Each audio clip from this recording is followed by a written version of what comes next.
আসসালামু আলাইকুম। আজকে আপনাদের জন্য নিয়ে আসলাম কাসকি মাছের চচ্চড়ি।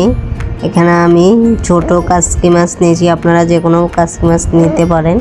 এখানে দিয়ে দিলাম পেঁয়াজ কুচি, পেঁয়াজ বাটা, তারপর দিয়ে দিলাম সয়াবিন তেল, তিনটি কাঁচামরিচ, আপনারা ঝাল বাড়িয়ে কমিয়ে নিতে পারেন। দিয়ে দিলাম লবণ, হলুদ গুঁড়া দিয়ে তারপর দিয়ে দিলাম আলু কুচি। আপনারা আলু ছাড়াও রান্না করতে পারেন চচ্চড়িটা। আমি আলু দিয়ে সবসময় ভালো লাগে, তাই আলু দিয়ে এখন এগুলোকে মেখে আলতো হাতে মেখে পানি দিয়ে এখন এগুলোকে রান্না করে নিব।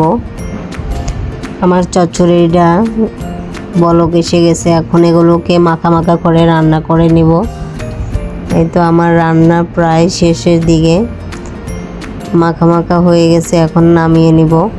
আবারও কোনো নতুন ভিডিওতে দেখা হবে। আল্লাহ হাফেজ।